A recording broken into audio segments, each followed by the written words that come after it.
If you know the fish tank, then you also have to know our friends at Planet Protein. That's right, Big Seth, and Planet Protein is back and better than ever. They're gearing up for the momentous release of their Chocolate Magic Protein Shake, now completely sugar-free and free of sugar alcohols. But still the same great taste, Juice. And Planet Protein is locally manufactured right here in South Florida. And to top it off, the new Chocolate Magic 2-pound bags feature a wooden scoop and eco-conscious packaging to protect our beautiful oceans. Hey, no doubt, Seth. In fact, they're so local that my man Anthony, the COO of Planet Protein, is here to tell you why their product is not just good, but good for you. That's right. Thanks for having me. Had to come down and tell it like it is. We produce Chocolate Magic right here in South Florida with our community in mind on the inside and outside of the bag. Eco-conscious materials, only 8 real ingredients, 4 of which are superfoods, put you in the prime position to conquer your day. So if you're ready to live a clean and ethical nutritional lifestyle, then visit planetprotein.com now. And remember to use the code FISHTANK to receive 20% off all of your Planet Protein purchases. And don't forget to follow us on Instagram at planet_protein. Bam! You're now diving into the fish tank. Dive up in that fish tank. Who that? Sitting down with Seth Living, OJ, Juice Man, ooh, and this is strictly for them true fans, dog fans. Number one, of course, y'all. This ain't no ordinary sports talk. Dive up in that fish tank. Welcome back to Season 2 of the Fish Tank. Here, Seth Levitt on the 5 Reasons Sports Network, joined by who else? OJ McDuffie. Juice, how we doing, man? What's up, Big Seth? I'm doing great, Juice. You know, we dodged this guy long enough, but it's Season 2. Whoa. This your second year? This is This Season 2. the first time I'm on here? What kind of bullshit is that? What the hell? I live right around the corner. You can't invite me over here earlier than that? He fucking walked over You've gone here through today. everybody, right? You've gone through the whole litany of guys, and he had a busy did. season. He had a busy season. We're waiting for him to, schedule I'm to at the- clear I up. feel We like haven't been able to get Jimmy Car Wash on I yet. feel like so I'm we, at the bottom of the barrel of the fish tank there. You're scraping the shit off the bottom, and carp I right here. floated up. It's exactly where we like it, too. It's exactly where we like it. So if you heard that voice and you're a Dolphins fan, you clearly know who it was. Kim Bokamper is in the tank. Yeah. How we doing, Bo? Good. It's great to be here. It's always great to see you, Seth, and OJ. Always a pleasure when I get the chance to be with you. So it couldn't be any better. And look, before we start this, if you'll give me a moment here, I've got to say this to you, Seth. And I've thought about this a lot over the years. No, it's not. No, you work with Jason Taylor for a long time. You work with the Dolphins, and you left to work with Jason Taylor. Jason gets in the Hall of Fame, and look, Jason was going to get in the Hall of Fame one way or another. But I really applaud the way you've kind of worked with Jason during his career to get him out in the community and to help him be the kind of guy that he wanted to be, and help him to get into the Hall of Fame. And like I said, he was going to get there one way or another. But I think it certainly was an easier path with you leading the way. So I just wanted to give you a little props really on that, do. because I've watched you when you were with the Dolphins and when you transitioned over to Jason. Wasn't worth the shit back then, was it? No, you were pretty crappy back then. But you kind of watch how you two guys grew together and worked together, and I kind of consider you a team. And so I just want to give you. And Jason gets all the he gets all the headlines and gets all the credit, but kind of the guy behind the scenes. And I just want to throw that credit. It means a lot. I really do appreciate it. Hopefully we can get that clip. I'll send it to JT. Ask for a raise. No, JT. What do you mean, man? I made it to the Hall of Fame. That's right. Hey, slow I'll down, take a JT. little credit. I know how you got Somebody start there. working on my bust up in here. No, very, very kind words, and I do appreciate it. Truth, though. That's truth. Yeah, and it makes it a little harder to ask this next question. But all right. way to butter me up. So too funny. So Juice. Everybody knows Kim Bokamper one way or another. You eat at his restaurant. Maybe you bought a car from him back in the day. Yeah. You certainly hear him, whether he's the Audible, the great podcast that they do with the Dolphins. Yep. All CBS 4. Or you cheered for him when he had an amazing career with the Miami Dolphins. But before we get into any of that, I want to talk about Ace Ventura. Yeah. That's what I want to get into because, I want to talk about Ace Ventura, and I want to know, did you sign up to be the shower guy? Was there a list? And you said, I want to be the mailbox guy. No, I you want to had be the no urinal choice. guy. You had no choice. It's funny because I got a call from Danny, and he says, Danny, hey, Bo, what's up? Yeah, no, what's up? He goes, hey, I'm doing a movie. You want to be in it? And I'm like, well, tell me what the movie's about. He goes, I don't know what it's about. The guy's a pet detective, and they lost a Super Bowl ring, and I don't know, whatever. You want to be in it? And I'm thinking, well, I got a pet guy, pet detective, Super Bowl ring loss. I go, no one's going to watch this fucking movie. I'll be in it. I'll do it. So I did it, and then I get a call from whoever was in charge of it, and and they said, here's what you need to be at the Orange Bowl for this day, and here's what you're going to do. I was going to be Jeff Ulenik. Right? And was he at the urinal? Jeff Ulenik was the guy at the urinal. He looks over at Dave's, and then he kind of gets that little swishy walk in, and I'm like, so when I saw him, I go, thank God I wasn't that guy. Thank God I wasn't that guy, because I didn't want to live with that. So you weren't able to pull a little rank. No. You know what? It was because at the time, I had bought a business. I was running I had an interstate battery distributorship, and so it was a small business, and I was running it, and I was doing everything by my day to day by myself, and so I really was limited at when I could get out. So it was I said, look, I can't do it that day, but I can do it 2 days later. Like, I can't do it on Tuesday, but I'll do it on Thursday. And the pisser scene was on Tuesday. That was on Tuesday, so they put Jeff Ulenik in there, and then I went in and did the shower scene with Jim Carrey, and it was really a great experience, because Jim Carrey at the time this was his first movie, and he had made his name in Living Color with the Wayans brothers, which was a great sketch comedy show, and really showed his talent off. So he got that, and so I showed up at the Orange Bowl, and as soon as I got there, he came over and introduced himself to me, walked all around the set, and he was showing me everything, and all this and that, and it couldn't have been nicer. And he was everyone goes, well, what was he like? He was like Jim Carrey that you see. He always had that little goofiness to him, and always. And he was a fun guy to work with, and he was very, very nice to me. And so, it came out, and I got to meet Courtney Cox when she was, just getting started. And I forget the other lady that was in it, the one that was the detective or whatever. Einhorn is Finkel. Einhorn, yeah. So I got to Young, meet her. spoiler Sean alert. Young, who was pretty hot If at the you time. haven't seen it yet, spoiler. I haven't seen her lately, but back then she was pretty hot. Right.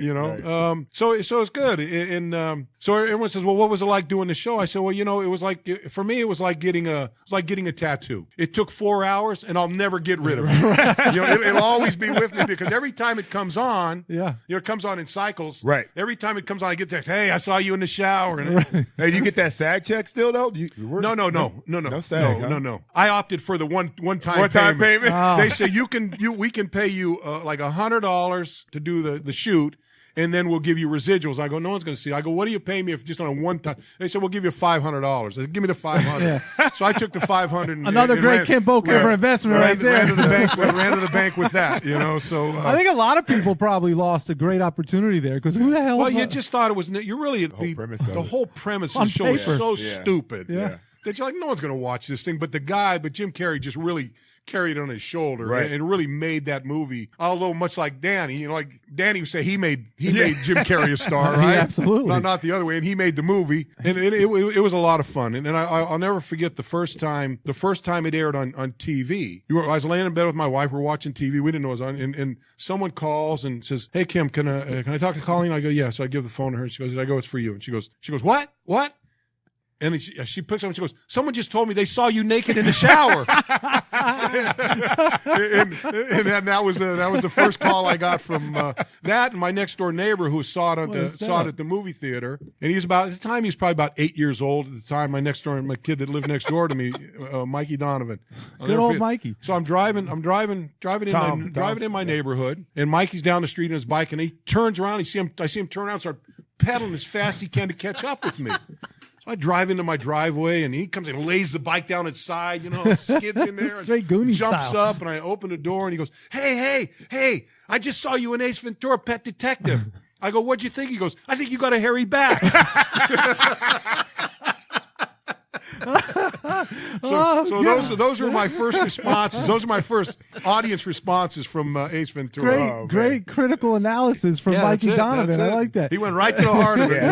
And I think you told me a story one time that you were somewhere and someone came running up, Mr. Bokamper, and you thought, here it is, another Dolphins fan. You know what? I was actually in Washington, D.C. They were having a golf tournament for Desert Storm. This is how far it goes back. Desert Storm when they invaded Iran, Iraq, wherever it was out there. And so I'm there, and I'm at the driving range, and hitting balls, warming up balls, to go play in the golf tournament. And there's two kids standing behind me. Oh, hey, it's Kim Bokamper. And I'm going, Kim, who the hell knows me? Up here, right? I'm in Washington D.C. And they go, yeah, geez, you think you'll sign our autograph? And I'm hitting ball. Now I'm starting to puff out a little bit, hitting the ball a little harder, So I get done, and they go, hey, Mr. Bokamper. Will you sign an autograph for us? I said, yeah, I'd be happy. Are you Dolphin fans? They go, what? And I go, you Dolphins? I go, no. I go, well, how do you know me? They go, we saw you in Ace Ventura. So that was it, you know. That's awesome. That is awesome. I remember when Jim Carrey came, I was at my rookie year and they were shooting that film. Was that? And he came in and did like a whole bunch of his sketches in the locker room, man. Fire Marshal Bill and all those great sketches he's talking about that were so much fun, man. He was very inviting, man, and just a cool cat, man. I showed the picture the other day when I had a whole head of hair and everything, man, with him. I remember he's a tall guy. He's really. I thought, when I looked at, he's probably about 6'2", maybe. Yeah. Oh wow. Yeah, he was towering. Well, I'm not that tall, but I guess you know what I mean. Yeah, but just really he couldn't have made it more pleasant for me. I walked away going, man, what a good dude. Yeah, I mean your first nude scene. Yeah. Well, it wasn't nude. They actually put on a pair of like skin tone, like little tights you put on. And back then I wasn't that far removed from my playing career. Plus I had a battery bill, so I'm hoisting back. So I was in pretty good shape. And so the water's cold. We're in the Orange Bowl, doing the thing. And Courtney Cox and the other one, all the girls are standing in there watching. Oh, they're all in there for the scene. They're all in there watching. They this want to see the guy with the shirt on. Yeah, and so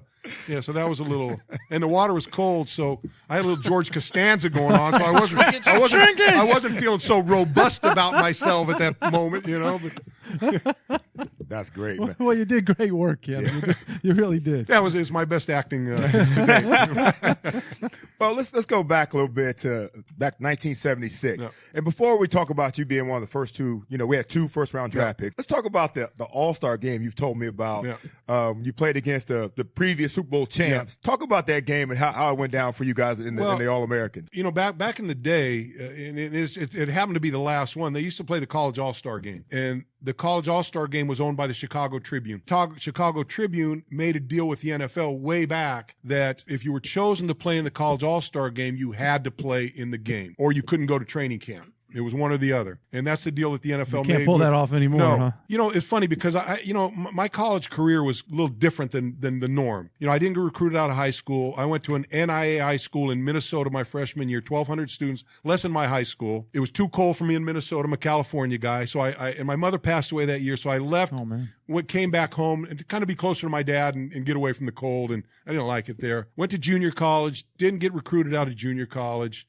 Ended up going to San Jose State, which was down the street, and I was like the last guy that they signed, and then went on, and then 2 years later, I'm a first-round draft pick with the Dolphins. Unbelievable. Right? But after my senior year, before my last game, my senior year, they called me into the football office. There was no cell phones or anything back then. So someone comes around, hey, Cam, go up to the football office. So I go, and they go, hey, you got an invitation to play in the blue-gray game. I go, wow, I got to play in an all-star game. I said, yeah, I'm in, And it turns out the blue-gray game wasn't quite the, it was, everyone goes, why'd you play in that game? I go, well, because it was the first one that asked me. Somebody asked. So then I played, then I got invited to the East-West Shrine game, and then I got invited to the Senior Bowl. So I played in 3 All-Star games after my senior season.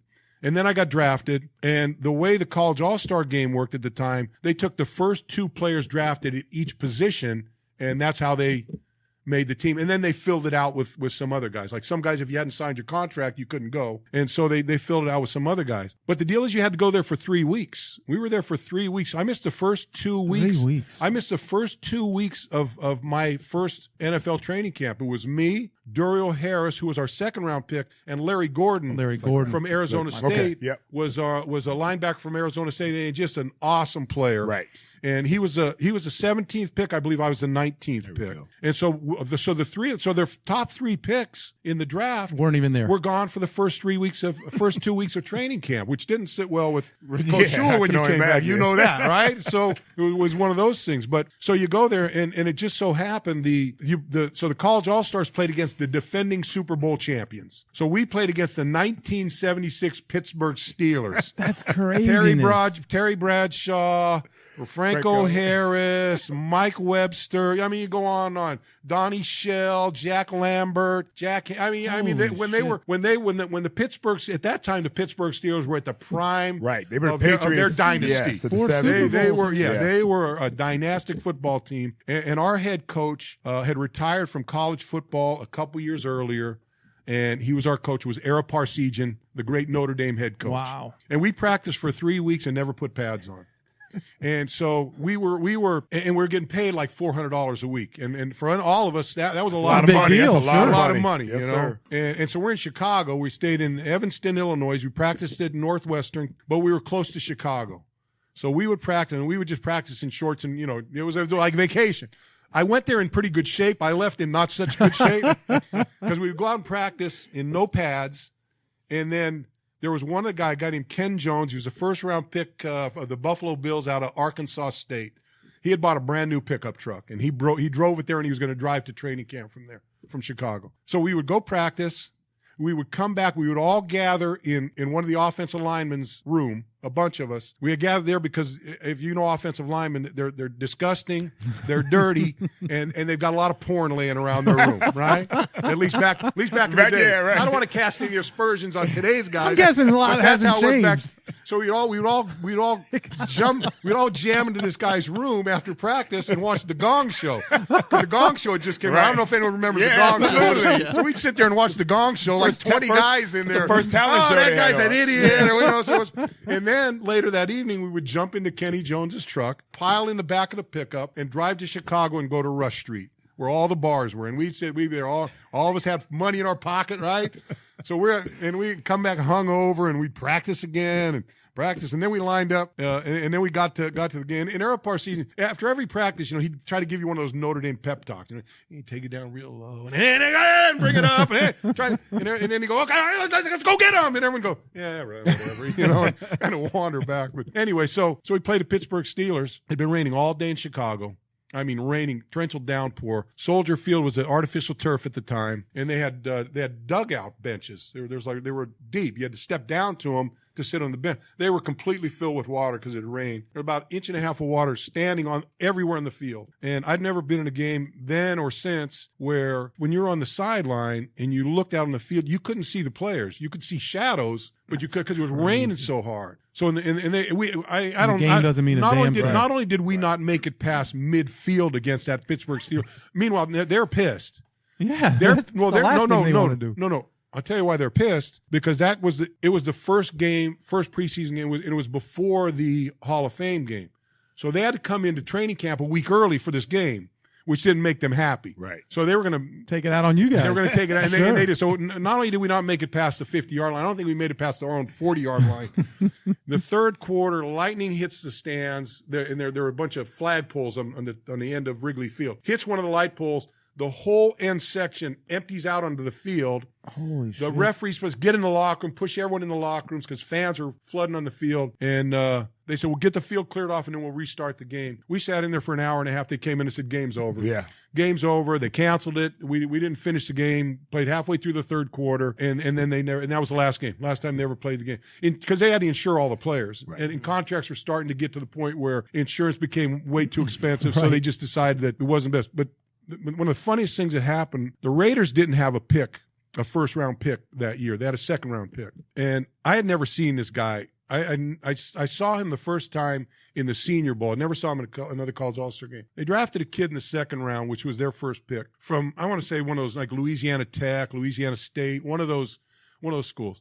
This was the biggest man I'd ever seen in my life. He was 6'10", weighed about 320, and he was ripped. And on the first time I saw him, he was wearing a green and white checkered suit with a green and white derby on his head. Guy 6'10". I'm going, who the hell is that guy?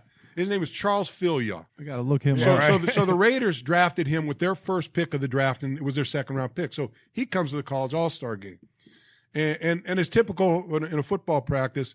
Before practice, we'd kind of go out and sit around the dummies and hang out and watch it. And the offensive line coach would always come up. Hey, come on, you guys, we need to get some extra. You know, the offensive line coaches. Come on, we need to get some extra work. So he's got his offensive line there, and we're all sitting up in the stands and sitting on the dummies going, oh, look at those guys having to practice. So the offensive line, and all of a sudden here comes Al Davis walking out, right, to start watching practice. So the offensive line goes, hey, I need a defensive player. Hey, one of you defensive guys, come on over here. And we're all kind of looking, hey, I ain't coming over there, you know. And so Al Davis goes, get my guy. Hey, Charles, come on over here, Charles. So Charles says, and let me put it, he wasn't the brightest bulb on the tree, right? so Charles comes, and he's like, why do I got to, he's bitching and more. Why do I got to, so he just slaps his helmet on, doesn't snap the chin strap. right? And just goes in there, and all of a sudden, one of these offensive line comes up and hits him right in the chin, right? Damn. And now he starts screaming.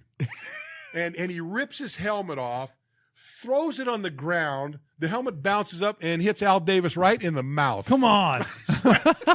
And we're sitting there watching. Here's the first pick we take in the draft. Throws his helmet down, almost chips his tooth, gives him a bloody lip, and we're just sitting, and we're sitting there howling, and it was that kind of thing.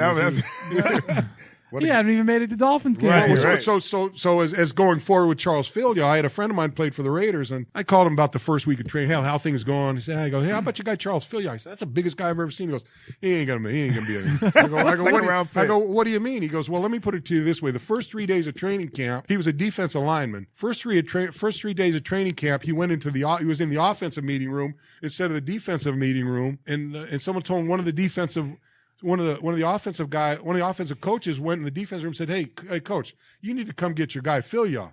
He doesn't know where he's going. He's sitting in the offense meeting room. Didn't realize he was in the wrong room? You know what the coach said? Leave him there.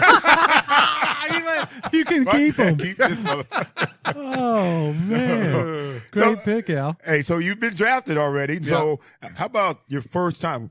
Where were you when you got drafted? How'd you get the message? And then once you finally got to training camp? It was 76. There was ESPN wasn't in existence. It wasn't there. And so my year was a little different because they were trying to abolish the draft. Curt Flood had done the thing with baseball not long ago I forget I'm trying to think what the term was, but they're trying to make it where you could go wherever you wanted to go. It's not right if you get picked by a team that you have to go there. Curt Flood did it with baseball. That's what created the free agency system in baseball. So football was trying to do away with the draft, so figuring everyone could just go and sign with whatever team they wanted to sign with. So they canceled the draft when it normally was in April, and we never knew when it was going to be. It's going to be there. We don't know. And so anyway, so it was like the draft came somewhere in May, and it was one of those things where it says all of a sudden on Tuesday you get a phone call. Hey, this is so and so from the NFL office. The draft's going to be on Thursday. 2 days later. Okay. And so it's only your life. Exactly. Can you imagine? They had 1 million people in Nashville this year. So there's nothing on TV. There's nothing on radio. You don't know. So draft day comes around. You don't know if they're in the first pick or the 50th pick or the first round or the 5th round. And 17 rounds back in the day too. Damn. Right? Holy shit. So I'm every team called you a couple days before. I need a phone number where to contact you. Okay, here's my phone number. And I was living with my brother and my sister-in-law at the time in their apartment. So we're sitting there, just sitting there waiting. The phone rings. I pick it up. I go in the back of my bedroom, and pick up the phone. And guy says, "This is Kim Bokamper." I go, "Yes." He goes, "Well, this is Paul Brown, the owner of the Cincinnati Bengals. I want you to know that we just drafted you with our first pick in the NFL draft." He goes, "How do you feel about being a member of the Cincinnati Bengals?" And I go, "Well, Mr. Brown," I go, "Geez, man, I thank you very much for believing in me, and I'm ecstatic about being a member of the Cincinnati Bengals." And he goes, "Fuck you." And I go, "What?" And it's one of my buddies making a prank phone call, right? Which to this day has got to be the greatest prank of all time, right? Because now I'm like, "You asshole, you son of a bitch," man. And I hang up the phone. And to this day, when I go home, this guy's still a close friend of mine, and we've had a card game going back in San Jose for about 25 years now. Every Friday, they play at someone's house. So when I go home, like if we go out to play the Raiders or the 49ers, you go 2 days before, I'll go down to San Jose and go get back in the card game. Right. And at some point in there, someone goes, "Man, I'm ecstatic about this hand." it just keeps living. So I say, so finally I hang up the phone. Man. I go out and tell my brother, and he goes, "Oh, that asshole." He goes, "He's not allowed in his house again."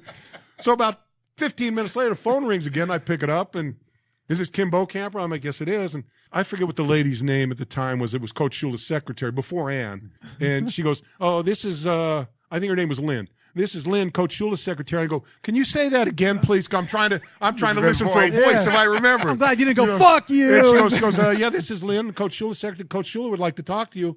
And I'm like, "Okay." And then as soon as I heard his voice, I knew it was legit. Hey, look, we just picked you with our second pick in the first round, and and he didn't ask me how I felt being a member of the team. He said, "We got mini camp starts Friday. or Saturday, you need to be here and you better be ready for the 12-minute run. I'm going, yes, sir. Yes, sir. Yes, sir. I'll be there. I'll be there. So that was my draft day experience. Thank God you didn't slide out of the first round. You'd really be pissed. That guy probably wouldn't be your friend any longer. If you're looking to buy or sell a vehicle, AutoNation is where you want to go. They are the largest auto retailer from coast to coast. And their friendly and knowledgeable staff here in South Florida will help you save big on huge selections of new cars, trucks, SUVs, Toyota, Honda, Chevrolet, Mercedes-Benz, and much more. Yeah, Juice, but if you're like me and you're looking to buy pre-owned, I got 186,000 miles on the Toyota right now. But if you're looking to buy pre-owned, you can shop AutoNation's huge selection of one-price pre-owned vehicles. They are all clearly marked with one price, their lowest price guaranteed. Yeah, or if you just want to get rid of that old car, turn it into cash today, get top dollar offer and a check the same day, they'll buy your car with no purchase necessary. And if your check engine light is on, I got that going on as well. Right now, get the services you need at low AutoNation prices. Oil changes, tires, batteries, and more, all for less. Call or visit AutoNation.com to schedule your appointment today. And if you are in the market for a new car, DM us at the Fish Tank 81 on Twitter. Hopefully you're already following us at the Fish Tank 81 on Twitter, and we will get your information to an AutoNation senior manager so they can reach out to you directly and walk you through the buying process. And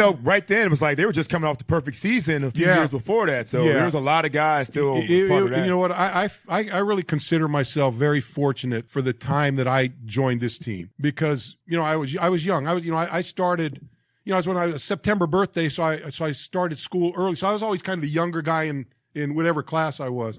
So I was still kind of young in football terms. And I walked in that locker room and there's Bob Greasy and there's Larry Little and Wayne Moore and Nick Bonacani and Jake Scott and Dick Anderson. All those guys on that.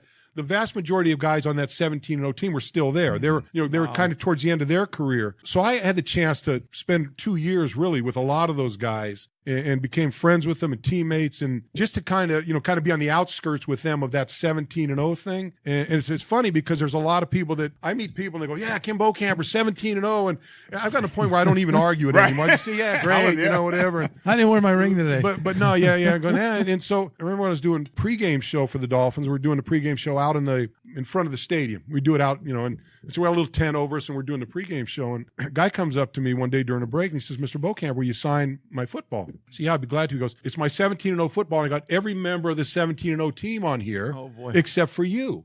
And I go, well, whoa, no. I go, I didn't play on that team. He goes, yes, you did. And I go, no, I would think I would know if I did. I didn't play on that team. He goes, yes, you did. I go, and now we're having an argument. I go, no, look, pal, I didn't play on that team. And he goes, you just don't want to sign my ball. Oh, and I go, no, that's not true. I go, you've got a valuable ball there. I go, I'm not going to sign it. He goes, oh, you're going to be an asshole and you're not going to sign my ball. Come on. I said, well, give me the ball. I give it, I sign it. I go, now it ain't worth shit. I go, here, take it. And so, so I've kind of got, in two ways, I've kind of got by osmosis, I've kind of got tied to that team, but I've also made a lot of friends in that team. And I've had the opportunity over the years to MC events for him. Mad Dog used to do it a lot. Then we lost Mad Dog. Then they kind of came to me and said, hey, because I was doing radio and TV and said, hey, can you? So I've MC'd a lot of events for those guys. That's and awesome. They've always made me feel very welcome being a part of it. So that's been really, to me, one of the joys of coming to the Dolphins when I did. And, I tell people, I said, and I've told stories about Bob Greasy in different situations when he's there. And I always ended up with, the one thing I know is that the one thing I never thought in my life was that I'd be able to stand up here and say, Bob Greasy's my friend. And those things are, to me, those things are, Larry Little, Bob Greasy, Kuechenberg, Langer, all those guys, for me be able to look back. Because I remember in 1972 when I was in high school, we were playing a poker game, and I'm sitting there. It was Christmas Day. That's how bad our group was. Playing poker, Christmas evening, playing poker, watching the Dolphins and the Kansas City Chiefs play the longest game. Oh, wow. And I became a Dolphin fan because I liked their uniforms. They won, Zonka and those whole guys. So 4 years later, I'm walking in that locker room. It's incredible. And I'm like, wow. And here I am. And now for me to be able to say, look at my phone and I got all their names in my phone number and to say they're my friends is really one of the things I cherish most about being a member of this Dolphin family. Everybody talks about it on this show is those relationships are the things you can't replace, but that's a unique group of guys. Very unique. That is interesting. So one of those guys, and you just mentioned him, that, when I look at that list, is Kuechenberg. And Bob, no longer with us, but Bob was an interesting guy to say the least in a lot of different ways. What was that like? So, you're playing on the other side of the ball. Yeah. Did you ever have to go up against Bob? Was your relationship on the field, off the field? Yeah, what was because that we like? used to do a lot of things. We were a 3-4 defense, and when I first started, I was outside linebacker. I started as a stand-up outside line. Never, I was going to get drafted in the NFL as a linebacker, as a defensive end, or a tight end. Going into the first round, I was like a third, and a third. Did you play any tight end in I played college? tight end at junior college. Oh, okay. I played tight end in high school. It was on tape, And so I didn't know what I was going to. So anyway, so I come here and I'm coming back from the All-Star game. And I come out in the field. I'm literally there on the field, and I'm getting dressed. And I come out in the field, and Bill Arnsbarger was the defensive coordinator. And I had never played linebacker in my life. Never. So you were a hand in the dirt guy. So I was a hand in the dirt guy, and then I played tight end when I was a junior in college, or a sophomore in college. So I come in, and he goes, "You ready to go?" I go, "Yeah, coach." He goes, "Well, go in there," and I go, "Well, what do I do?" He says, "Well, look, if run shows, you've got run support," which I never even heard of. And I'm like, "Yeah, coach, okay, I got that." He goes, "If pass shows, you got the short outside zone.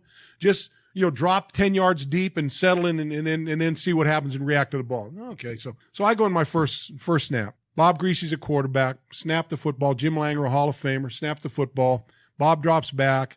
I drop into my coverage, and here comes this kid, Stan Winfrey, comes running out. It was Stan Winfrey or Benny Malone. Comes out, and all of a sudden I see Cooch, I see Langer, and I see Larry Little. They're throwing a little screen on me, right? So I'm kind of settling in, and I didn't even know how to get in a stance. So all I remember, next thing I know, I see this, and I go, oh, I can see this coming. I just watched these guys in my card game. So Cooch comes up and hits me right under the chin with his helmet. I don't know if any of you have ever had that done, but it hurts. Oh, yeah. I haven't, but I'm sure OJ's been. So he hits me under the chin. The first thing it hits is the back of my head on the ground. Oh. And then I did think, just for a little extra, I think he stepped on my chest. and next thing I know, I look up, and Arnsbarger's like 2 inches from my nose going, "Son, in this league, you got to keep your head on a swivel." So that was my first introduction to Bob Kuechenberg. And after that, I called him Mr. Kuechenberg for a long time. But Bob became a very good friend of mine. And you know what? We lost Bob a couple months ago. And I really think part of what happened with Bob, in my mind, Bob should be in the Hall of Fame. And I'm so adamant about that, is that, I've kind of in my mind made a commitment. I'm not going to walk into that Hall of Fame until Bob Kuechenberg's bust is in that Hall of Fame. That's how strongly I feel about the type of player he was. First of all, he's one of the best players I've ever played against. And I only played against him in practice, but maybe the toughest guy I've ever played against. So Cooch, one of their Super Bowl years, he broke his wrist during the playoffs, and they said, "You're done. Can't play." He goes, No, I'm playing. And they go, "Well, you got a broken wrist. There's nothing." He goes, "Well, you need to figure out something, because I'm playing. And they're going to the Super Bowl. I'm playing. I don't care what you say." So they went in, did surgery on his wrist, went in and took all the marrow out of the bone in his wrist, whatever bone it was that he fractured. And they took a titanium shaft and stuck it in that gap where they'd taken all that marrow out of his bone, wrapped him up, and he played, ended up playing. Then when I'm playing with him, and he was an all-pro at tackle, guard, tackle in both guards. All-pro, not a Pro Bowler, all-pro. The best of the best. Played in every Dolphin. He was a part of every Dolphin Super Bowl. 5 Super Bowls Bob played in. 2 that they won, 3 that we didn't win. And played with numerous injuries. He was just that old-school, tough guy. And when I was playing with him, he broke his back. You see your spine, and there's those 2 little knobs that stick out. They're called condyles. I learned this from, what going through his. As you become almost a doctor. Right. Damn right. After 10 years in the NFL, you kind of got a degree in kinesiology, and you're a bit of a doctor, right? You can diagnose. So those things snapped and broke, and that's where all your muscles attached to. So he did that during a game. So at the end of the game, they put him in a cast from his waist to his neck. And then the next Saturday, they cut it off, and he played again on Sunday. What the hell? Then they put the cast on again, did it all week. 5 weeks he did that. 5 weeks he stayed in a cast from Sunday night until Saturday night, and every Sunday he played and didn't miss a snap Didn't miss a game. So one time I asked him, I said, God damn, Bob. I said, you're the toughest son of a bitch I've ever been around. I said, where'd this come from? I mean, how'd you, and he's like, played at Notre Dame. He's an Indiana guy, Midwestern. That's what he was. And he said, well, maybe it's my, maybe it came from my family. Right? He goes, my dad was a pretty tough guy. I go, what was it about your dad that was so tough? He said, well, he had a strange career. The career he was in was a little different. I go, what do you mean? He goes, well, he was this carny guy. Carny guy? Carny. He goes, yeah. He goes, you go around, go to carnivals and county fairs and state fairs. And I said, well, what's this have to do with? He goes, well, I said, well, what did he do in the carnivals? He said, well, he got shot out of a cannon. What? That's what he did for a living. Bob Kuechenberg's dad got shot out of a cannon. They had the cannon, they would hook it up to a truck and put a little red flag coming out the back and hook it on a truck and drive around to different carnivals and town to town and do this and shoot Mr. Kuechenberg out of the would go cannon. with him and he'd get shot out of the cannon. That's what they did. And so I said, God damn, Cooch, that's the strangest thing I've ever heard, So he starts telling me stories about it. He says, one day we're in some podunk town or whatever, and Bob was out of college and just kind of getting started in the NFL or just getting ready to get started in the NFL. And he says, so we go in and it's time for my dad to get shot out of the cannon, and he's over there puking, and he's sick, and he can't do it, and so someone's got to get shot out of the cannon. So Bob says, well, look, I'll go in there. And they go, no, Bob, you got a football career. We can't put you down the cannon. So he goes, well, who's going to do it? And so he's got his Uncle Jimmy's over there. And Jimmy goes, I'll go in the cannon. So they threw him in the outfit and Uncle Jimmy, and they put a ladder up there. He climbs up the ladder and goes in the cannon. Guy climbs up the ladder. Got the plunger. You got to plunge. you got to pack him in a little bit, right? So they kind of pack him in a little bit. And there's a net. There's a net on the other end for him to land in. Well, what they didn't realize, what they forgot was that the dad weighed about probably 280. Oh shit! And Uncle Jimmy weighed about 135 or 140, right? So sure enough, they pull the rope, and fucking Uncle Jimmy comes flies right over the net, and hits a brick wall, right? Hits a brick wall and starts sliding down the brick wall, rips the side of his cheek off so badly that they had to take off part of his butt and attach it to his cheek to rebuild his cheek. And Jimmy was a bit of an asshole before that happened, but more so of one after that. So I go, God damn, Coots, that is the craziest story I've ever heard. He goes, well, if you think that's crazy, you should meet my brother Rudy Kuechenberg. Now I'd met Rudy. When I met Rudy, he was a fireman in Chicago. They were Chicago guys. Rudy was a fireman in Chicago. Played semi-pro football up there, and I think he played for the Bears maybe for a year or something on the taxi squad or whatever. So I go, well, what the hell could Rudy do? Right, to top Uncle Jimmy the ass face. Your dad getting shot out of a cannon.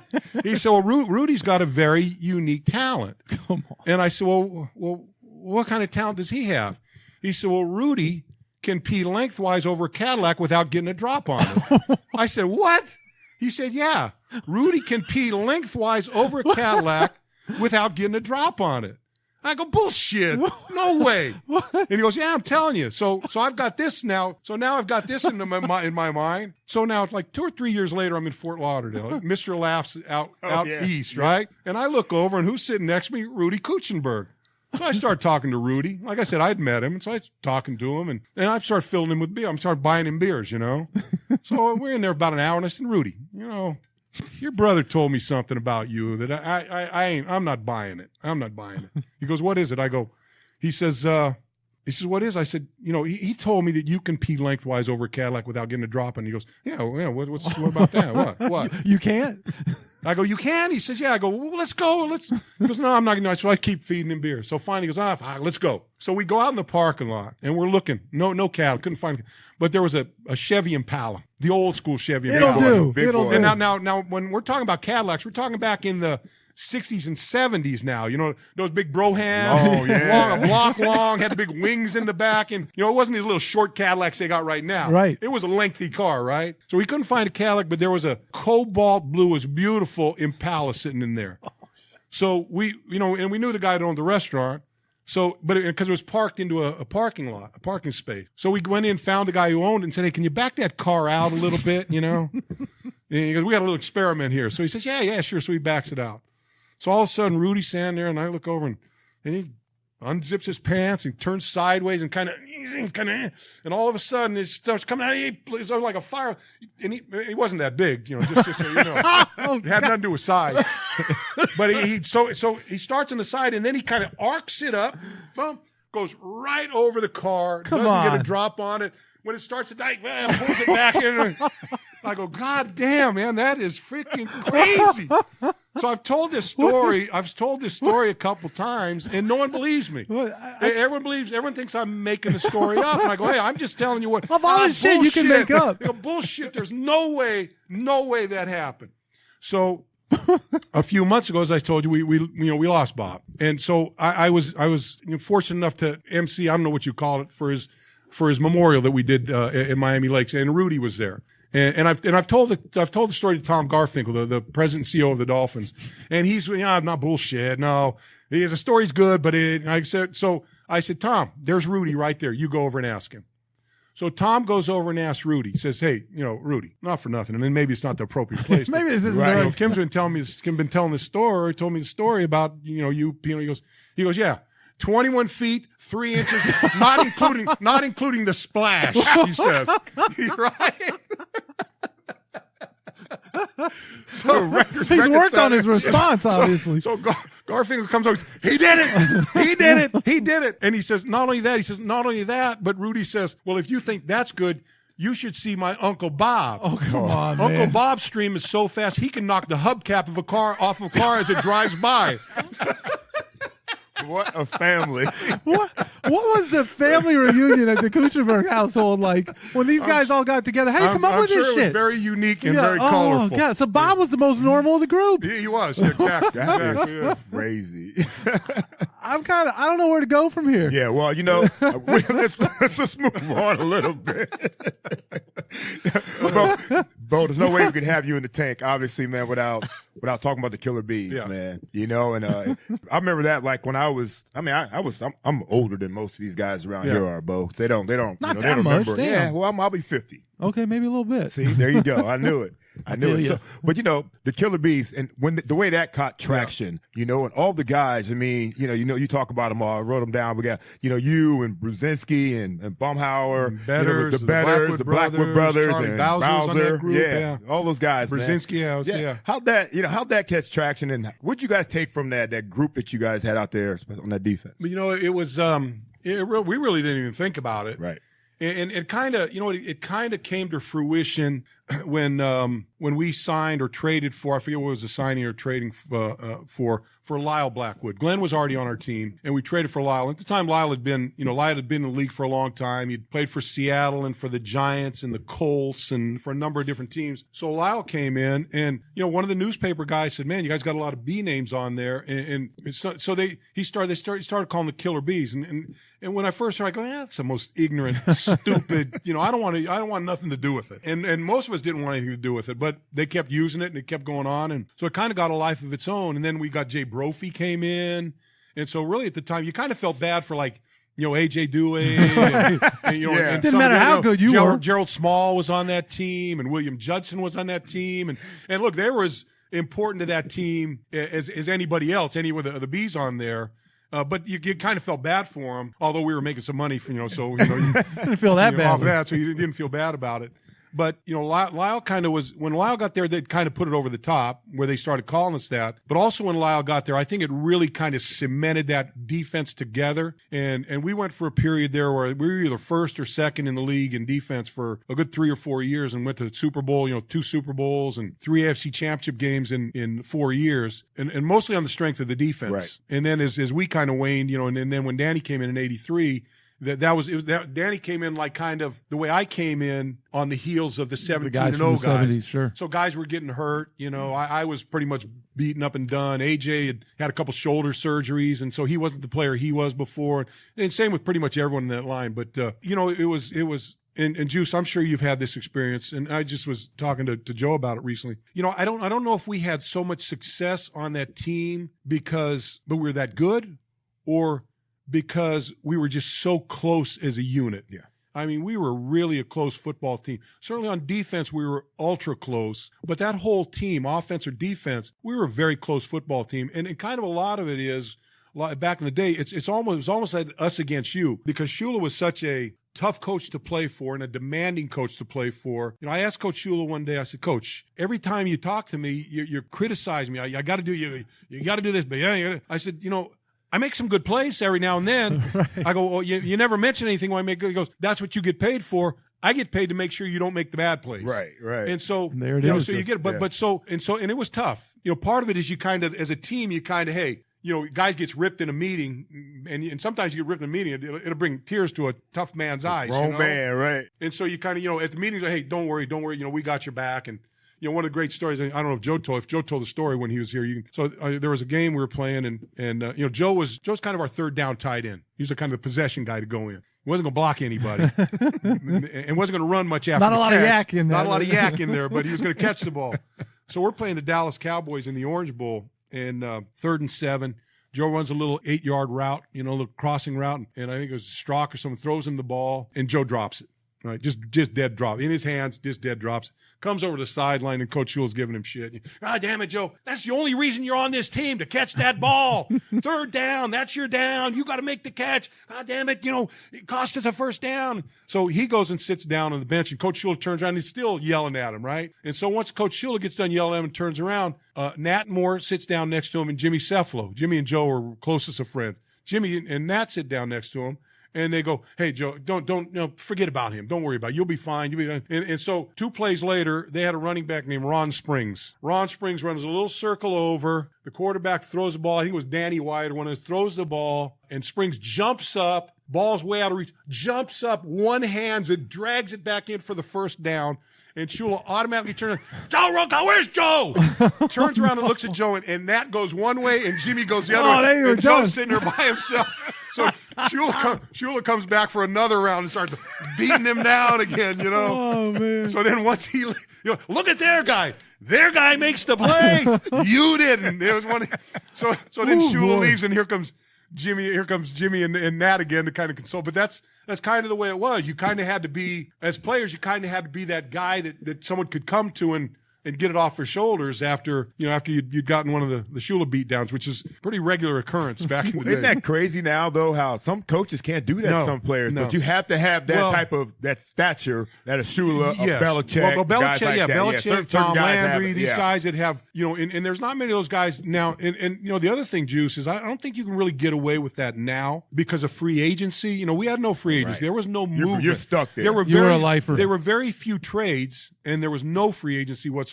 So you couldn't go anywhere. So you had no choice. Now with free agency, you see it in facilities. They've got it. They're upgrading their facilities because it's like recruiting in college again. Yep. You're recruiting free agents in here now. And so if you got that coach and he doesn't have the gravitas of a Don Shula or a Bill Belichick or something, and this guy's trying to beat you down, you say, you know what, 2 years, I'm a free agent, I'm out of here. Right. Even with Belichick, you see it now where certain guys say. Guys just say, no, I'm not having it. Yeah. Right. So there's a different mentality for the players, and I don't blame the players. It's just the way things have changed in our world, and so free agency's allowed them free movement. And so if I don't like playing here, I'm going to go somewhere else and play somewhere else. So I don't think it allows now for those coaches to be as demanding. Right. And the rules in in collective bargaining with how much they can practice and pads has certainly done a lot to alleviate some of that. But I just don't see because you go back and Chuck Noll, Don Shula, Paul Brown, Tom Landry, a bunch of those guys were guys you didn't want to cross. And look, I've talked Bob Kuechenberg or Larry Little or I'm sure anybody who's played for Coach Shula, penalties. He was all about playing within the rules. He would never cheat to gain an advantage ever.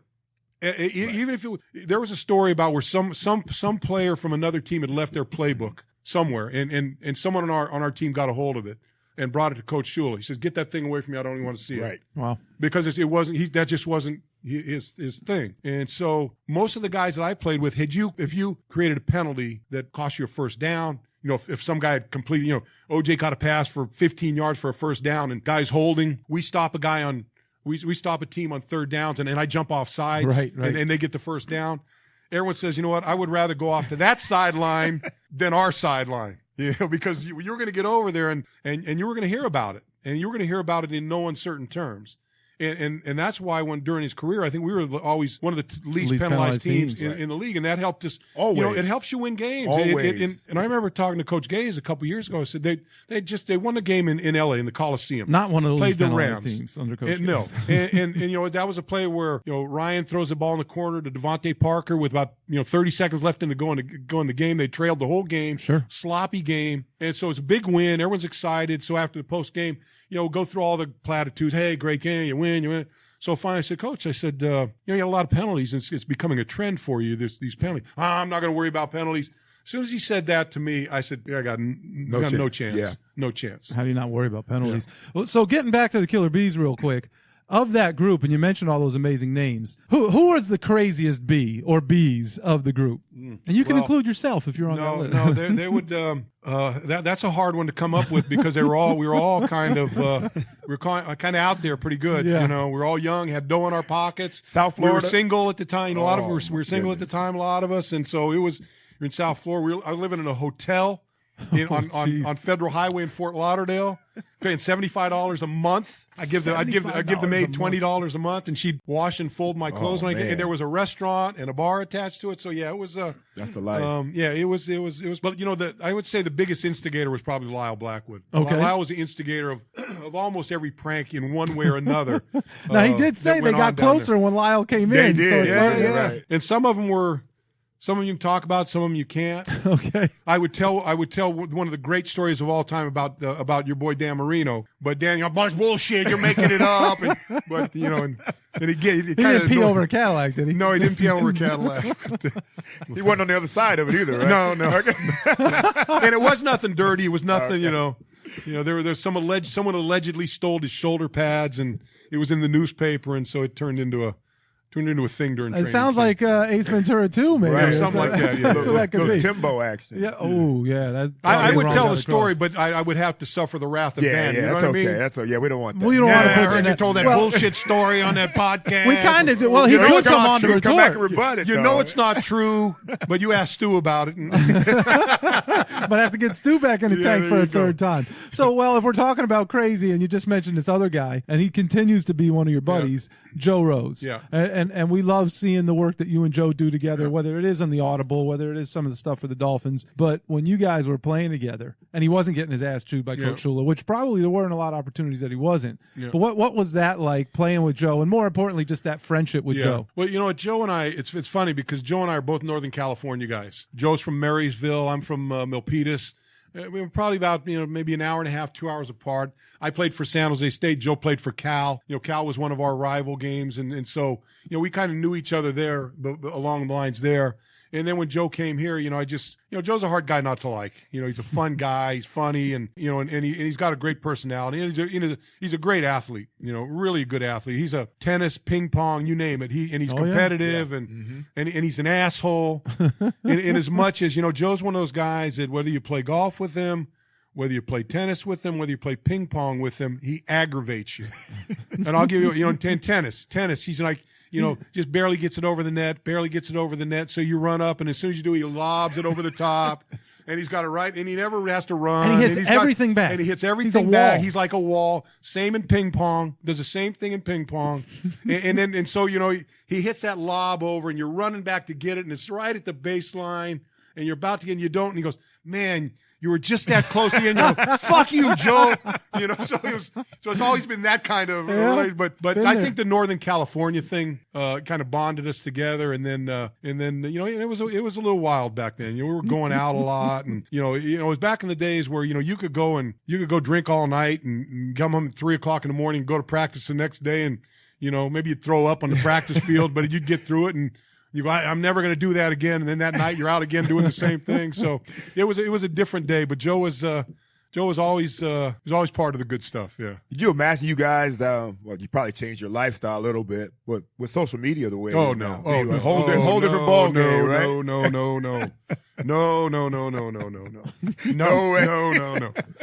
No. We used to play. We used to play. I think maybe when you came in, OJ, we're still playing basketball. Yes. With Alan Wilhelm. Oh yeah. So we used to have a basketball team during the off season. We'd play 50 games during the off season. Teachers, firefighters, police department. For us, it was we used it as extra much income. Extra income. So we get paid $50 if the game was local. We get paid $75 if you had to go on the road. You had to travel to it. And pay your rent for the month. And so at the time, look, like my rookie year, I was a first round draft pick. I was making $36,000 a year my rookie year. Wow. And so you played 50 games at $50 a piece. It's a decent amount of income for it. Plus you're on the road and you're getting to go on the road and you travel with 7 guys and there's always parties after. The town would always have a party afterwards or whatever. So you travel around and you're like the Globetrotters, and you're playing like you said, you play high school faculties, fire departments, and you always had that one guy that was on one of those teams, one of those high schools or fire department that thought he was a badass. And we had Ronnie Lee played with us a lot. And Ronnie came in as a tight end and ended up, I think he played for about 15 years, became an offensive tackle. And Ronnie was one of those guys that, when you look at Ronnie, you were scared. Ronnie was this guy, you don't want him looking at you the wrong way. He was one of those guys. Good guy, but, once if you lit that fuse, he was a different guy. And you want him to be on your side.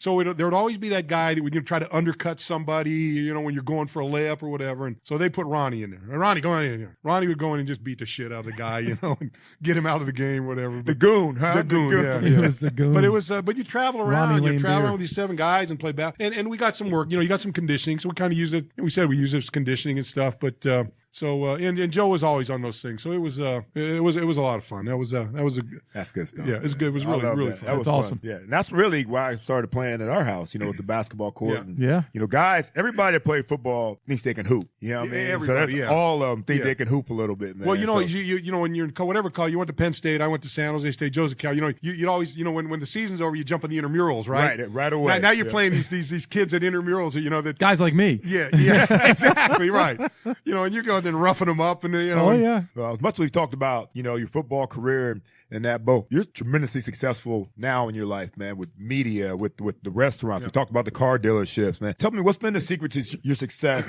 off the field now? Yeah, you know what? I've been very fortunate. OJ, timing has a lot to do with it. With the restaurants, had I not run into my partner I hadn't seen him that one day that we had this conversation, that wouldn't have happened. Same thing with the car dealership deals I got involved in. But you know what? I go back to OJ. My dad was a career Navy. He was in the Navy for 25 years. My brother was in the Navy for 25 years. My other brother was in the Air Force for 7 years. I was the only in my family that wasn't in the military. In my household, I never once heard the word college in my household growing up. It was just a given that you were going to go in the service. It was just a given. No one in my family went to college. And so the other thing is, and my dad knew nothing about sports.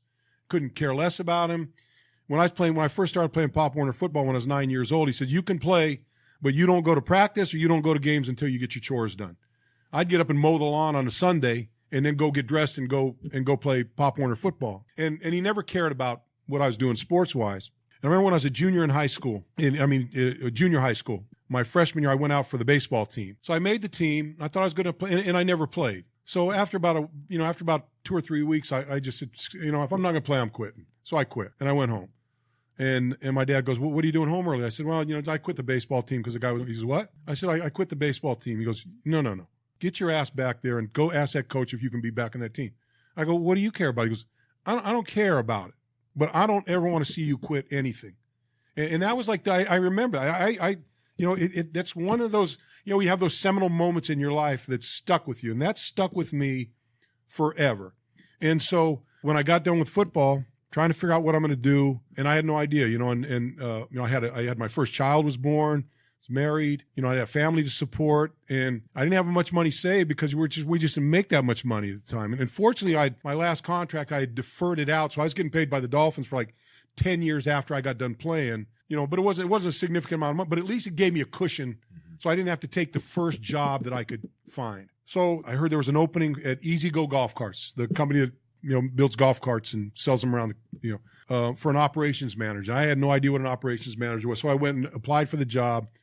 Glenn Blackwood told me about it, and a friend of his worked there. So I went in and did the interview, and anyway, got the job and didn't know what I was doing. Figured I'll figure it out. And when I was getting interviewed, it's funny because the interview started, and for the first hour, they're talking about, hey, what's Coach Shula like?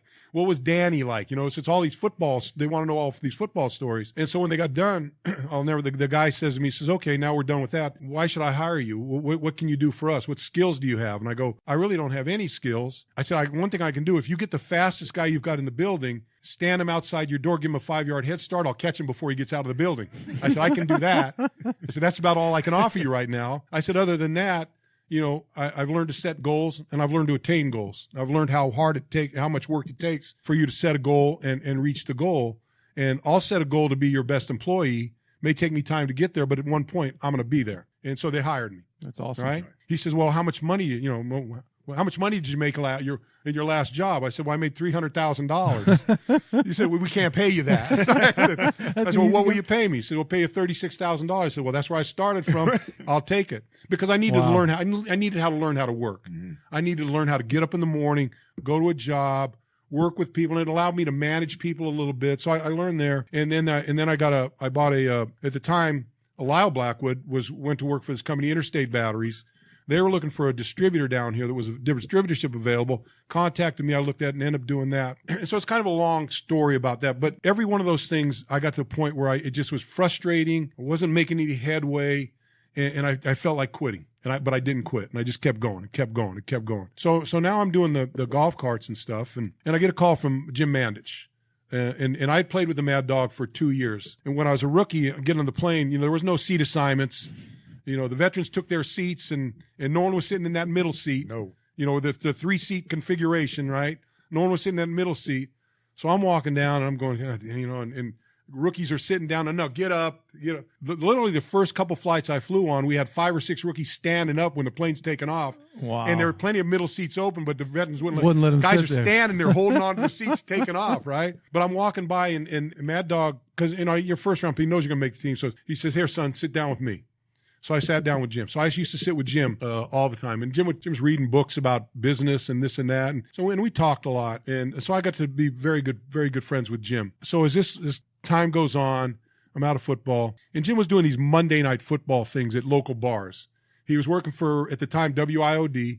He would go into their stash. Everyone sends books. They want to get on the radio show, so they're sending whatever stuff they've got to sell. And he would just go in there and grab a box of books, gardening, but whatever it was. And they had these little barbecue bricks. And so whatever they had in there that they were, he would and we'd go to some bar and we'd give tickets to everybody. And every commercial we'd raffle off the tickets. So he says, because I get different guys to come and do this, why don't you come and do it? I'll give you like $200 for the night. Okay, no problem. So we're doing the tickets, and all of a sudden the ticket thing got screwed up, and so it's out of control. And so I said, Jim, let me take care of this. So I jump on the mic, and I'm like, all right, okay. And I said, hey, any girl with red panties wins this. Girl comes up, shows, here you go. So now I'm doing these stupid things, right? And it went over. So that was kind of my first foray into reaching out a little bit and kind of being on edge. And so you're not pulling the red panty trick anymore on Dolphins radio. No. So it's a different day, a different age. Right. You know what I mean? One guy came up with red panties. I wasn't sure whether I should give him the prize or not, but that's a whole different story. Give him the prize, bro. Give him the prize. But so what it did was kind of introduce me to being on a microphone. And then so Jim said, well, forget those other guys. So I just did it every week with him. So I was doing it every week with him. And then at the time, Joe Zagacki was with WIOD. Josie. And Joe was doing like the Dolphin pregame and postgame, and he was just starting to do the Hurricane stuff at the time. And QAM opened up business, and they became the first full sports talk radio station in Miami. So Joe jumped ship midweek, and they didn't have anyone for the pregame and postgame show. So Mad Dog says, hey, call Bokamper and give him a shot. So they called me midweek and said, hey, can you come in and do our postgame show? And I wasn't like the host. I was just going to be one of the guys. So I went to work, and I started, putting some notes down and kind of format and did all, look over every game that on the schedule and kind of put some thoughts down. So I prepared myself. Mm-hmm. So I went in, did it, and they said, hey, can you come back next week? I said, yeah, I'll come back next week. So I did it. Then after that, they said, hey, we got a 6:00 spot open on Saturday nights from 6 to 8. You want to do that? And I go, well, who do I do it with? They go, no, by yourself. I go, no, I've never done it. That's a whole different ball game. So I did it, and I was getting paid like $75 a show, but I did it, and I think after a few weeks they were going to get rid of me. Something happened. Someone missed a pregame show, and I had to host the pregame show, and I did it with the program director. and it went really well. And he goes, I was getting ready to fire you. He goes, but we're going to keep you. And so that kind of began my career. And it was another thing where, there were times where I thought, I'm pretty shitty at this. But I just kept, my dad kind of ringing, don't quit. So That's awesome. So I did that, and that led to one thing led to another. So I'm doing that. And then I'm doing more radio shows. And then I was doing the post-game show by myself, 4 hours post-game by myself. Oh, man. When you were playing. Man, oh, man. And tough deal right but no, there. but you know what? It was a training ground. Yeah. It's just like Pop Warner football. You got to learn from the ground up. And so I did that. And then next thing, same thing happened. I get a call from the guy that was a producer at Channel 4, CBS in Miami. And they're doing that Saturday night. Everyone had that Sunday night half-hour sports wrap-up show. And they asked me if I would come in and just be the guest and, comment on the games. Yeah, I'd do that. So I did that. And then they asked me back the next week and then say, hey, we do a pregame show. So then and then by the end of the season, they said, hey, we got a spot for to do the regular news, a full-time deal. You interested? I said, yeah, because I was in the meantime, I'd kind of sold the battery business, was kind of looking for something else. And so it was a perfect timing. So I did that and then just stayed at it and just kept being persistent. And I was pretty bad when I began. But again, to me, it all goes back to not quitting. And I try to tell people, I said, look, just, there are two things to me that, if I was to say, tell me two things that you would say are the keys to success for you. And the two things I would say and to me, they're very simple. Number one, and maybe to me, the most important is be on time. I know OJ was a little late coming here today. No, I was not. No. But just the very simple thing of making the effort to be on time, it's important because if I've had a lot of guys that I've worked with or that played over the years that afterwards they're looking for a job or something. I say, look, I got a guy over here. Go here. Hey, I got a guy coming. Can you, and the guy shows up 15 or 20 minutes late and they come in, hey, the guy didn't give me the job. And then I call the guy, what happened? He goes, well, guy shows up 20 minutes late for an interview. I'm not going to hire him because he's not going to show up on time for work. So to me, that's one. And the other thing is don't quit.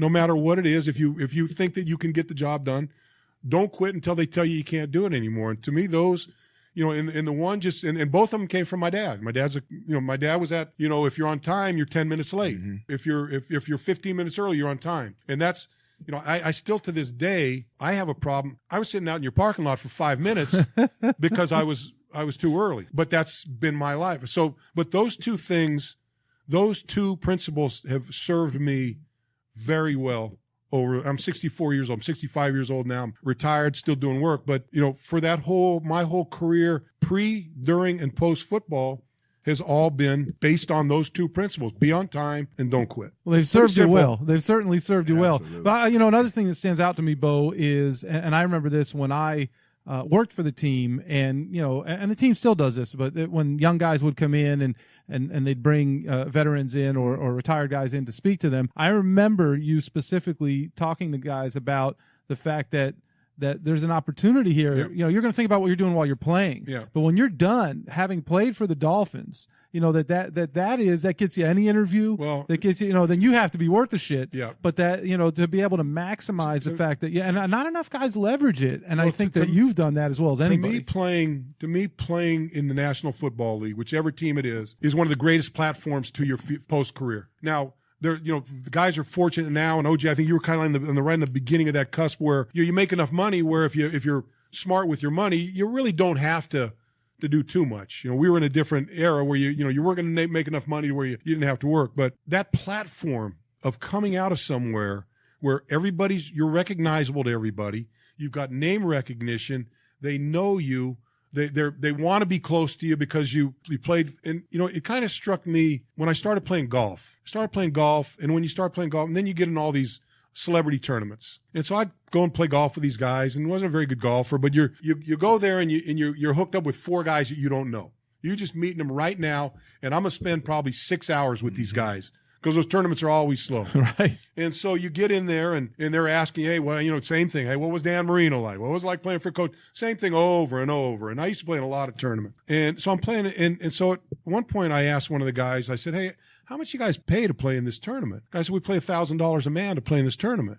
So I'm thinking to myself, geez, you pay $1,000, you must be doing pretty well. So what I started doing was I'd play golf with them and let them ask all the questions you want. Yeah. When they were done, then I started asking questions. Hey, what do you do? What kind of business you're in? How'd you get in that business? What was good? What did you learn? And so, I'm 64 years old. I've got friends now. I've got professionals. I've got attorneys. I've got bankers. I've got, different people that I've relied on over the years that I've never paid a dime to because we became friends. We became friends with them, and I'll go to dinner with them, and those relationships are, post-career to me are invaluable.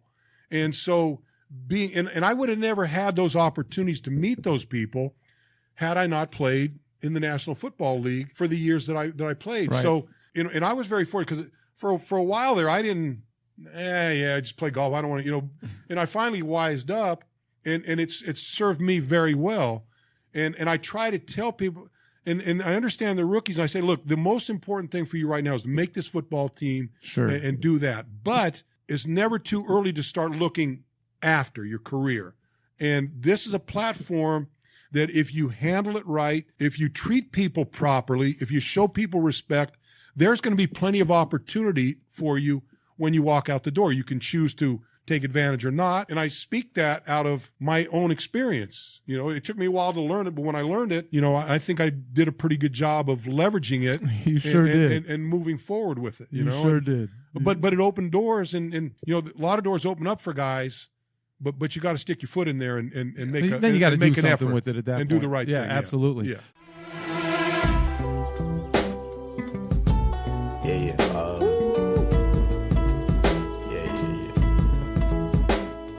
This is Ricky J. Mark. In a world where sports radio continues to shift around the whims of corporate interests, we understand that the constant, unexpected changes can be exhausting from time to time. So that's why we think you should sit back, relax, and take 5. Reasons, that is. So go ahead, grab your smartphone, and subscribe to the 5 Reasons Sports Network, available on virtually every podcast platform. We're South Florida's fastest growing on-demand sports media network, so you decide when you want to tune in. You decide when you want to listen. Because we know your life can be hectic, go ahead, fall in love with our lineup, including 5 on the Floor, 3 Yards Per Carry, The Fish Tank, Light-Skinned Opinions, and Cinco Razones, whenever you want. All you need is an internet connection. So go ahead, tune in. Try us out. We're by Miami, for Miami, and spreading rapidly throughout South Florida.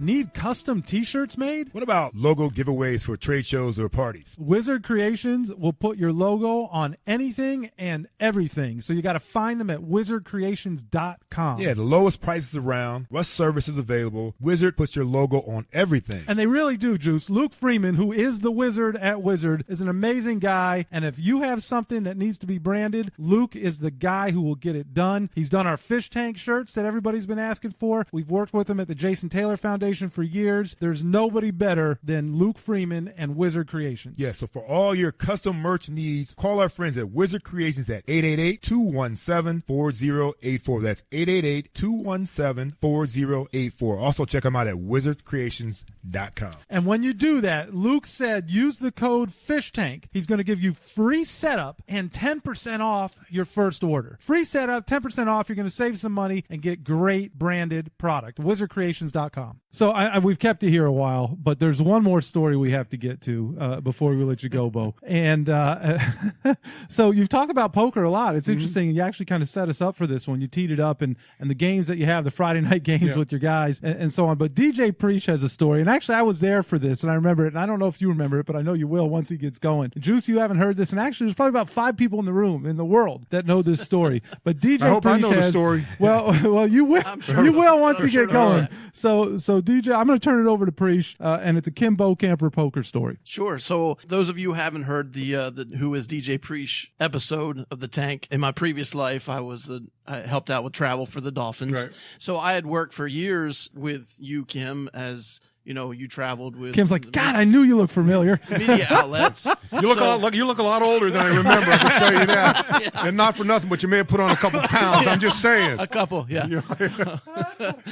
So Yeah, so back then, Seth and I, we had a little poker game ourselves. So we would have a traveling poker game. Seth would host at his place. I would host at my place. And we decided this is in 2000, my last year with the Dolphins. We were heading to Cincinnati, and we decided we were going to do a game on the road. Mm-hmm. So my responsibility was to secure the location. So I, dealt with the hotel. So I got a conference room off to the side of the meeting space where the meetings and meals were held. Seth was responsible for the, to invite the folks. Mm-hmm. So I guess, a few of us from our regular poker crowd were there, the team of the guys that traveled with us. And then there were a couple of media guys. Well, I invited Bo and I invited Joe. And so they both showed up. Yeah. So surprisingly. So we were. Free liquor. We were coming. So we were in there. We had started. It was just a nickel dime quarter game. It wasn't anything high stakes or anything. But we had started playing in the conference room, and you hadn't joined us yet. And we were in the middle of a hand, and then sure enough, you walked in during the hand, and you apologized for being late, and you just kind of sat down, got yourself together, and we're playing out the hand, and just quietly you just sat down at the table, didn't really say much else, and you just pulled a folded up $20 bill out of your wallet and started tapping out this white powder onto the table. And slowly, one by one, each of us around the table are noticing that you're like cutting a line of white powder on the table until ultimately the action has completely stopped and everyone is dead silence in the room, laser focused on Kim and like, what the fuck is going on in the room right now? I mean, the team's meeting next door, and finally you look up, realizing you've got us, and you had this like hugely incredulous look on your face. You're like, "What? You guys don't mind, do you?" and you're like, even Joe was kind of like, "Oh shit!" And then you immediately let us off the hook that it was some artificial. He pulls out packets of sugar or whatever. I'm gonna tell you where that idea came from, and I know we're running out of time here, so. But I'll tell you where that came from. My first roommate with the Dolphins was this guy, Steve Toll. And Steve was a great linebacker at Kansas, great linebacker for the Dolphins. Had all the tackle records, I think, before that. No, he still owns. Still does, yeah. He holds the record in the National Football League for the most tackles in a season. I think it's 250, 260 or something like that. In a 14-game season. Still holds the record, right? And he was a crazy, I mean, he was out there. And you could lead me in about 20 stories. But so... along that line. So, I was playing in that era where there was a lot of changes going on. And the first change was it was when they were first allowed women into the locker rooms for post game. I think it was, Christine Brennan or one of the girls that was a kind of a pioneer in females in sports writing. I think up in the New England area. She kind of said, "Hey, look, it's not fair that my counterparts can go in there and get quotes and I can't go in there." And so the league said, "Hey, you know what? We're going to have an open door policy. You can go in as long as you're working." So, and Coach Shula, stickler for the rules. So we have a meeting. So he stands up and begins. "Hey, look, the league is determined that, women are going to be allowed in the locker room to do their job. I don't know how I feel about it, but if the league says that's what we're going to do, that's what we're going to do. So here's the procedure. Every one of you is going to be given a terry cloth robe. It'll be hanging on your hook in the Orange Bowl." And we didn't have lockers. We had hooks there. And he says, "So here's the deal. You come in after the game, you take your uniform on, you put your robe on. You go into the shower, you take a shower, you soap yourself up, you wash yourself." He's a detail guy. "Wipe yourself off, put your robe back on, go back to your hook, and then put your underwear, and then you could take your robe off." And that's it. So, okay. So Sarah goes, "Okay, fine. Troy Drayton would have struggled with this procedure. So Steve being Steve, goes in, comes in the locker room, sees his terry cloth robe, goes into the training room and gets a pair of scissors. Oh no! Cuts the robe off right below where the belt goes, right where the sash goes, right at the waistline. And so we come in after the game. We won the game, fortunately. He puts this thing on, and it's like one of those old tuxedos, that just comes about to the waist. And he's got it tied up with a bow. And down below there's nothing. He's exposed. And now the doors are open, and they're coming in. And there's like two women coming in. Oh God! As soon as the women come in, he stands up in the middle and stands up on one of the benches. And goes, "Coach, is this how we're supposed to wear our robe?" So that was one. So but going to the card game, so later on that year, drugs were starting to become a problem back in the day. There was no steroid policy in the league, and there was no drug policy in the league, and especially being down in Miami where cocaine was just rampant. I mean, in the 70s, early mid 70s, it was crazy down here. The Mario Boat, it was all during that whole era. So they have Coach Shula says, okay, tomorrow, we got Charlie Jackson, I think. I don't know if you remember Charlie. Charlie was like the head of security for the National Football League. He traveled around to every team to talk about drug usage and watch who you give your tickets to, because we check those tickets and see who's sitting there. So if because right. It was an you don't want to be associated with epidemic at that point. So he says, well, Charlie Jackson's going to come in tomorrow and he's going to talk to the team about this, and everyone knew it was cocaine, right? And so we come in and sit down, and Steve's got a little something over on the side, and no one knows, and so now Coach Shula goes, now he introduces Charlie Jackson. So Steve leans over. He had a little thing of Vaseline, and he rubs it on his nose. And he had baby powder. He takes a baby powder, and he sticks it on the Vaseline. So he's got all this white stuff below his nose.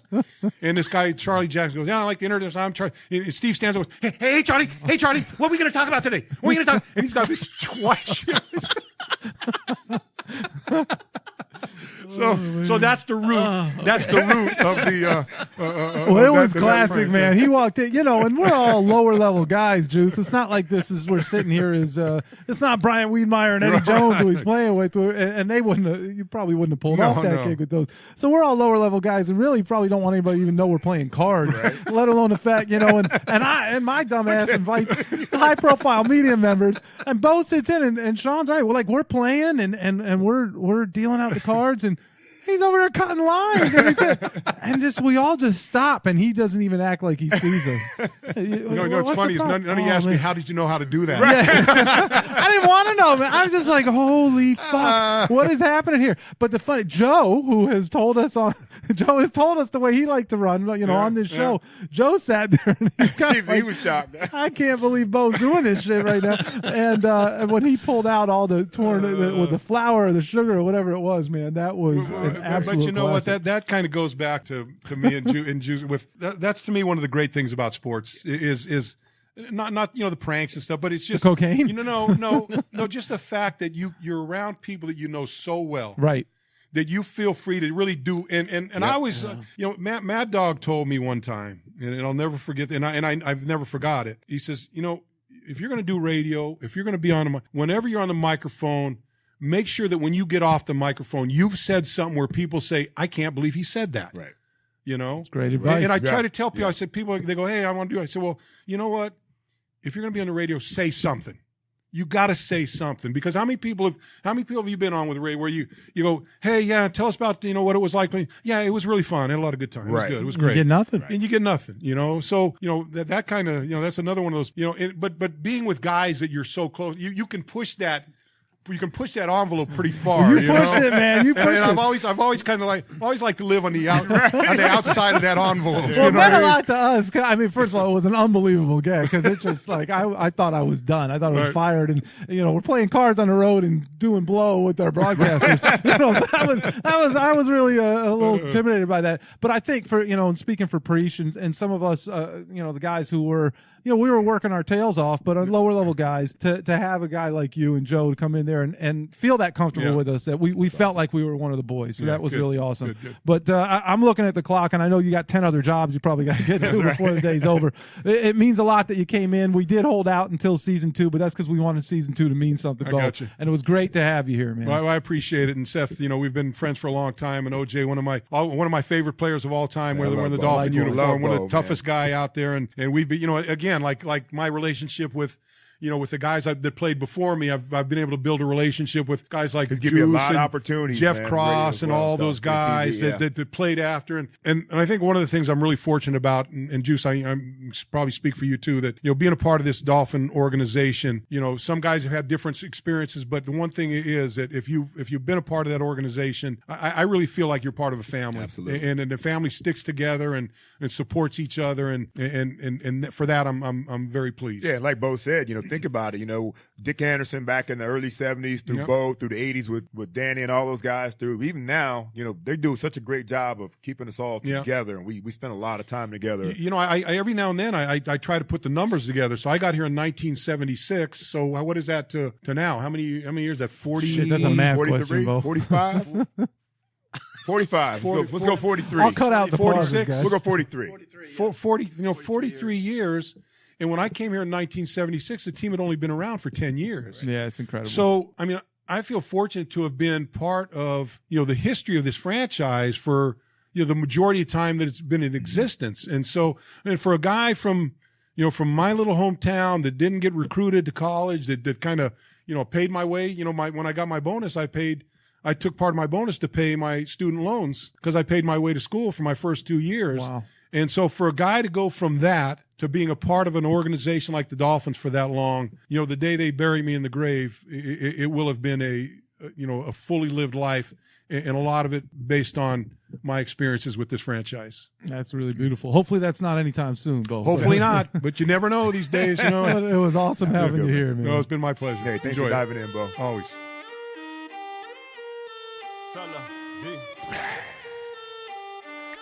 You're now diving into the fish tank. Dive up in that fish tank. Who that?